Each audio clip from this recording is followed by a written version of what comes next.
बिहार सरकार इन दिनों शिक्षक भर्ती को लेकर काफ़ी तेज नज़र आ रही है, जिसकी पूरे प्रदेश में सराहना भी हो रही है। पिछले दिनों देखा गया कि जिस तरह से बिहार में बिहार शिक्षक भर्ती के प्रथम चरण में पास हुए 1,22,324 अभ्यर्थियों को फटाफट ज्वाइनिंग लेटर दे दिया गया, वो भी महज कुछ महीनों में। वहीं तेजस्वी यादव ने एक और नई खुशखबरी दी है बिहार के अभ्यर्थियों को। उन्होंने अपने एक्स यानी कि ट्विटर पर लिखा कि आपन बिहार नौकरियां अपार। शिक्षक भर्ती परीक्षा के ऐतिहासिक प्रथम चरण में 1,22,324 अभ्यर्थी सफल हो चुके हैं। दूसरे चरण में 1,10,000 से अधिक शिक्षकों की फिर से नियुक्ति की जाएगी। सभी अभ्यर्थी अपनी तैयारी और मेहनत जारी रखें। आप इनके इस ट्वीट से ये समझ सकते हैं कि अभी आगे आने वाला जो 1,10,000 जो वैकेंसी या रिक्तियां हैं जो बची हुई थी, उनमें भी ये काम कर रहे हैं।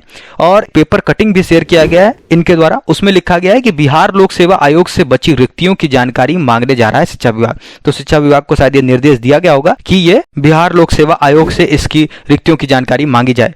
वहीं इसमें हेडिंग दिया गया है कि 1,10,000 शिक्षकों की फिर से की जाएगी नियुक्ति, नवंबर में ही आएगा विज्ञापन। समझने वाली बात यह है कि अभी इसमें जो हेडिंग है उसके हिसाब से ये माना जा रहा है। और चूंकि ये तेजस्वी यादव के ट्विटर हैंडल से शेयर किया गया है, तो इसको पुख्ताई समझिए कि नवंबर के पहले वीक या लास्ट वीक तक, मतलब कि पूरे नवंबर में कभी भी ये 1,10,000 जो शिक्षक भर्ती हैं उन पे भी विज्ञापन आ सकता है। वहीं इस पेपर कटिंग में यह भी लिखा गया है कि विभाग शिक्षा नियुक्ति का एक और चरण फिर शुरू करने जा रहा है। विद्यालय अध्यापकों की नियुक्ति के लिए अगले फेज में करीब 1,10,000 के आसपास नियुक्तियां संभव हैं। शिक्षा विभाग लोक सेवा आयोग से बची रिक्तियों की जानकारी मांगने जा रहा है। इसके बाद तय होगा कि असल में किस विषय में कितनी नियुक्तियां करनी है। वहीं आप ये भी समझ लीजिए कि बीपीएससी के द्वारा एक जानकारी शेयर की गई, उसमें यह बताया गया कि उच्च माध्यमिक स्कूलों के लिए जो 90,804 रिक्त पदों में से केवल 49,905 अभ्यर्थी ही चयनित हुए। अब भी लगभग 40,899 पद खाली पड़े हैं।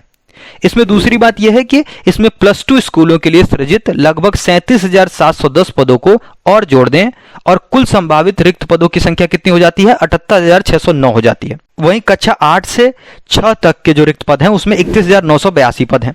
तो इन सब को अगर जोड़ दिया जाए तो लगभग 1,10,000 के आसपास ये पूरा रिक्त पद हो जाते हैं। तो फिलहाल तेजस्वी यादव की तरफ से ये जो ट्वीट आया है उससे आप ये समझ लीजिए कि अपनी तैयारी को जारी रखिए, जोरदार तैयारी करते रहिए। नवंबर में ही हो सकता है विज्ञापन आ जाए। वहीं आइए ये भी देखते हैं कि जनता ने इसमें क्या कहा है, आप लोगों ने इसमें क्या लिखा है। एक यूजर है सूरज गुप्ता, वो लिखते हैं कि वादा खिलाफी किया है आप लोगों ने, विश्वास का गला घोटा है, प्राइमरी से बीएड वालों को बाहर कर आप लोगों ने जनादेश का अपमान किया है। आपको वोट देने वाले युवा थे, लेकिन उन युवाओं के विश्वास का गला घोटा गया है। वादा था डोमिसाइल लागू करने का, क्यों नहीं किए? बिहार में बिहारी की जगह किसी और को नौकरी क्यों? एक यूजर है सना खान, वो लिखती हैं कि जो बिहार को जंगल राज बोलते थे, मुझे ऐसा ही जंगल राज उत्तर प्रदेश में चाहिए जिससे 1,72,000 भर्ती निकलती हो। मुझे भी मध्य प्रदेश में ऐसे ही जंगल राज चाहिए जहां बिना धांधली के भर्ती हो। अभिषेक सिंह लिखते हैं कि थोड़ा डोमिसाइल नीति पर भी विचार करिएगा अगली बहाली में। आप बिहार के उप मुख्यमंत्री हैं, इंडिया के नहीं। धन्यवाद। फिलहाल इस वीडियो में इतना ही। आपके इस मुद्दे पर क्या राय है कमेंट करके जरूर बताएं। धन्यवाद।